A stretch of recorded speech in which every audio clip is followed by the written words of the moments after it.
Well, hey, I'm Jared Alper. I'm in Nashville talking to Jamel Campbell-Gooch, who is running this year for Metro Council. And before we kick off our conversation, Jamel, if you want to just tell people kind of who you are and what you're doing. Yeah. Hey, everybody. My name is Jamel Campbell-Gooch. I am a community organizer in Nashville, a Nashville native, and I am running for the historic District 21 Metro Council seat. Awesome, man. Well, I guess the very obvious first question is, how are you feeling about the campaign? It's only a couple of weeks to the August 3rd election. Early voting's already started. Yep. So we've just gotten here. We can already see that things have intensified, but I just got to ask how things are going. It's going real well. We're being, the campaign has had a lot of momentum behind it, and we've had a lot of people joining the movement. Everyday folks, which has been great. Definitely getting to see a lot of the district. Also, getting to meet a lot of folks and hearing about what they would want to change. So really excited about the change that we're able to facilitate. Yeah, that's awesome, man. And the question that I'm sure you get asked more than anything all the time is, what got you into this in the first place? Yeah. Why are you running? So if I could break that into three different parts. First, my family has been here since 1794. When we got here, it was a Carolina territory. We were actually owned by the 7th President of the United States, Andrew Jackson. And so we have been here for a very long time. And through that, we have been resilient and also experienced not only all the good things, but also all the bad things. So I'm definitely running on heritage too. Second thing is my community organizing. When I'm in the community, even before this moment, and I decided to run, I had a close proximity to the everyday issues in our community. And whether it was me working at a local high school named Pearl Cone, or working at nonprofits, or literally working on the streets to mend conflicts between community members, the thing that was always missing was good policy that can make the idea grow, and two, investment. It's very hard to organize community members when they don't have their basic needs met. And then three, watching a growing chasm between our local elected officials and what the people want. Every day in the community, people have ideas around what the solutions are, but a lot of the times, the solutions that the people come up with are not the same solutions that our elected officials want to do. So that's the three reasons that got me involved. Yeah, it's very obvious you have a very clear reason of why you're doing this, and I think it comes across. And I'm always interested in also the decision-making process. Right? There was an election this year. The mayor's up for election. The whole council's up for election.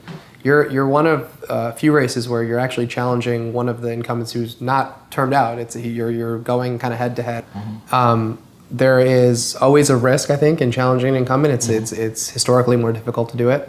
And I'm interested in your thought process, where you could have maybe had the choice to wait until the seat's open for practical reasons. That creates a different dynamic in an election. But it also seems very important to you that you didn't shy away from a fight against the political establishment. So I'm interested in just hearing your thought process on going head to head with someone who's currently on the elected council, who may have the sort of institutional or establishment support behind him just by virtue of being there already. Yeah. So my first taste of public service was I was put on the community oversight board, which does oversight of police here. I was like the second person put on it by the Metro Council. And that really gave me a inside view of what goes on as far as bureaucracy.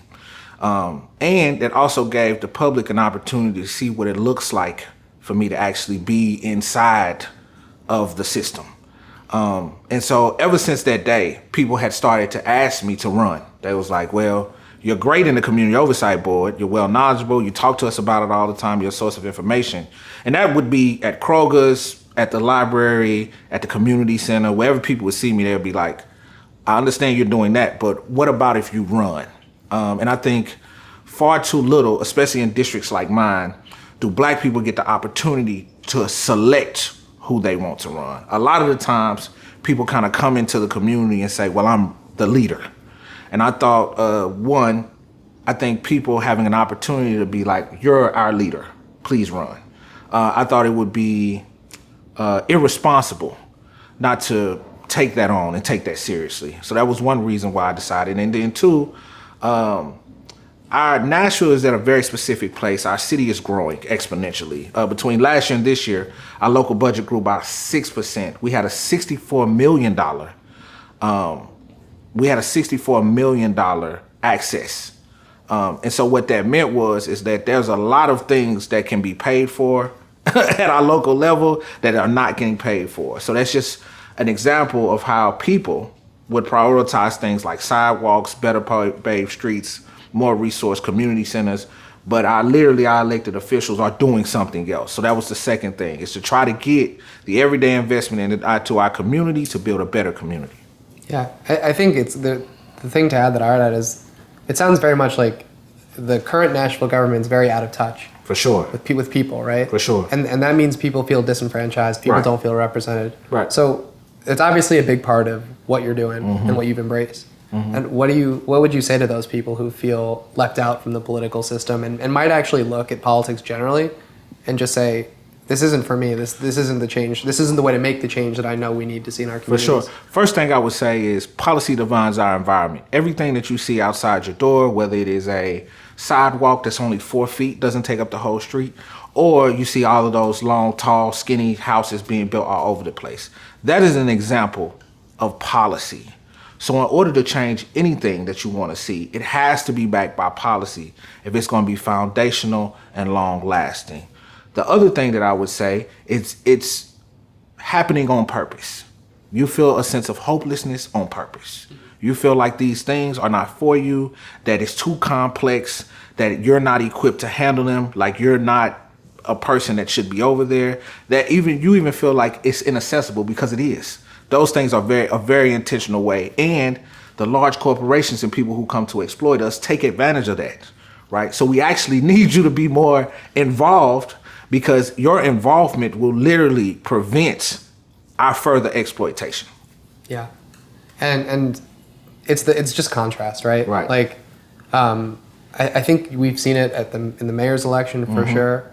I wonder, do you feel the same way again? Like, there is an act of defiance in my mind when someone has the opportunity to challenge someone who's already in elected office. It's a difficult thing to do, but there's also an opportunity in my mind that's created because you can kind of act with the abandon of someone who is going head to head with the problem. For sure. So I'm curious if you can talk a little bit about, like how that might have freed you up and helped you define the stakes of the race. And yeah, so I mean, there's a group of people in my district that have not been talked to, haven't been touched, haven't been engaged with over the last 4 years, are not even involved in the system at all. Those are the people that we want to talk to, right? We want to talk to those everyday folks who work in 2-3 jobs and may not feel like they have time to be involved.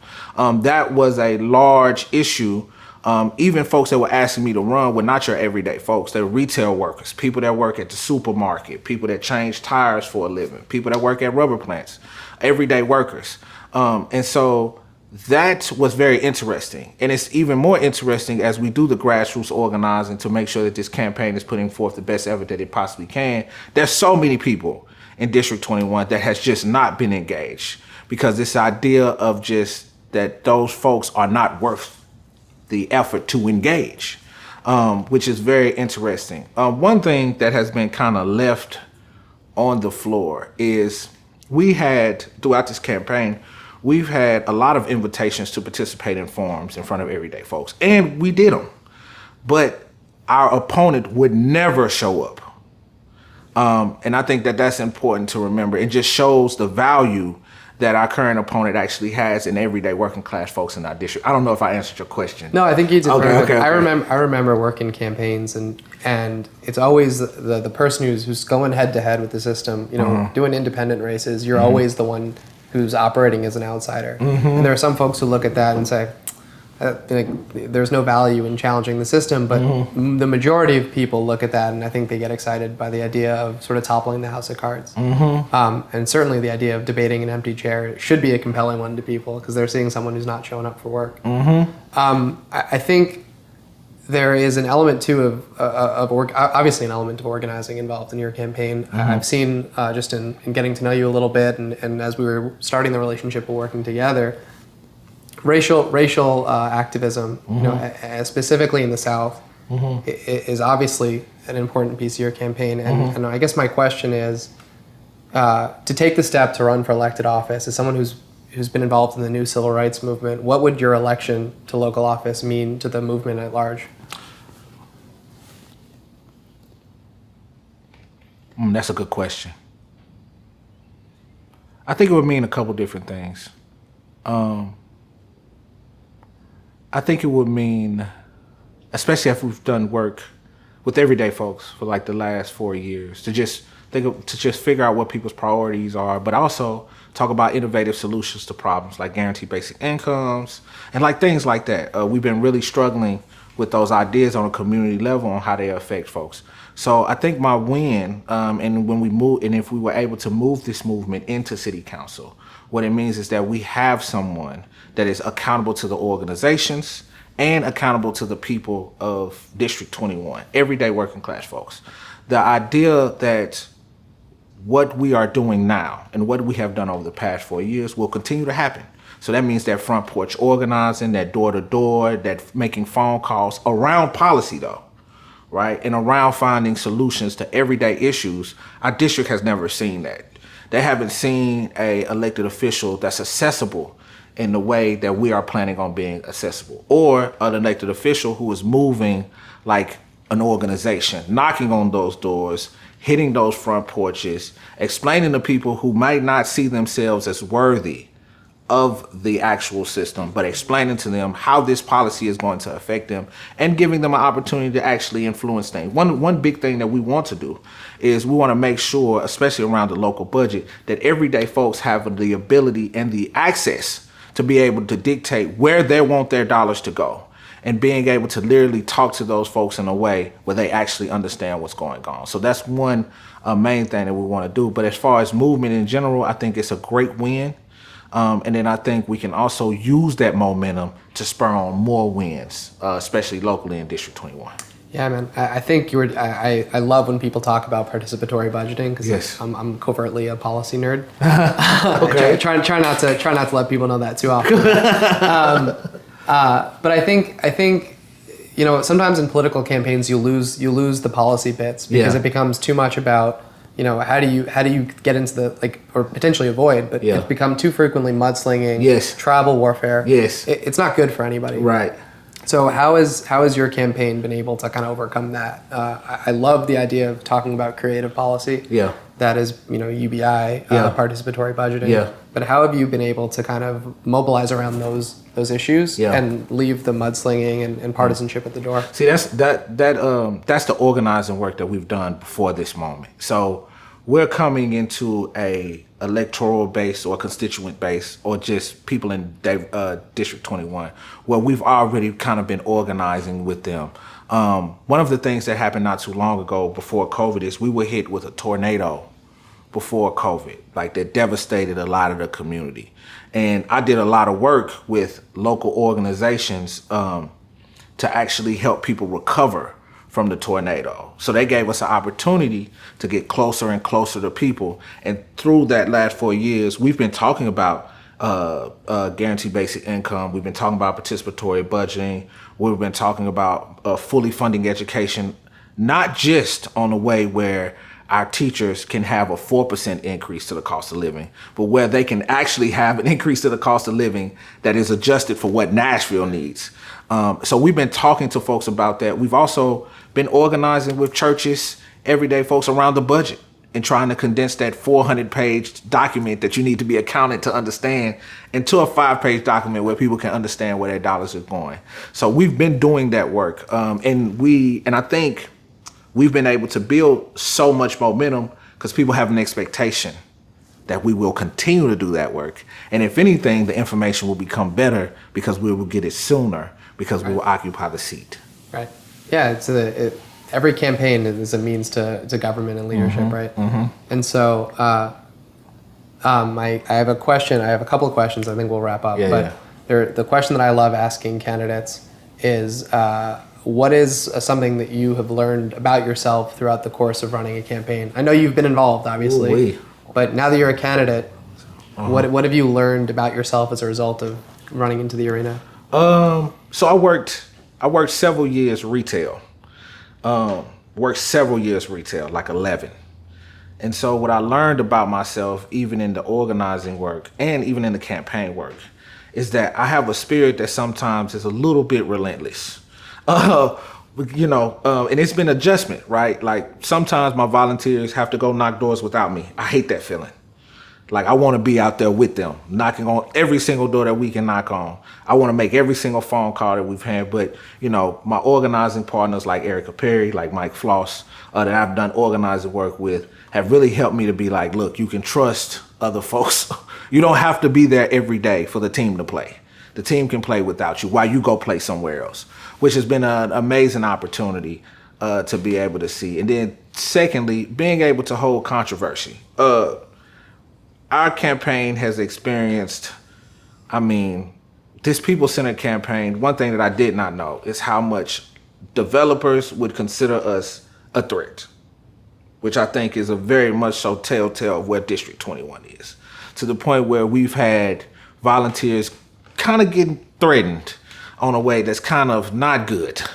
So being able to work with them and just kind of process that out and like show the type of leadership that's like, yo, like we're on the same team together, and we know that we are trying to do something that has not been done in this city. But also being able to be resilient enough to be like, that is what we are doing. And that is the fight that we are waging. And that is the fight that we'll wage for the next 4 years. Yeah. Look, and I think the last question I'd have is, and we're pulling for you, man.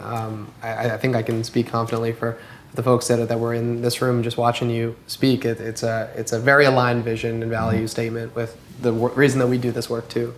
And so where we hope you're successful this year, we're going to do what we can to help put the foot on the gas and close things out these next 3 weeks.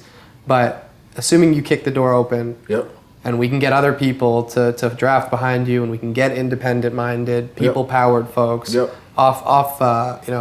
into government at all levels. What do you think what would mean for the future of this city that you've obviously been in for forever and love so dearly? I think that means creativity, innovation, accessibility, and everyday folks, whether they are in public schools, working every day, will understand more about what this local government does.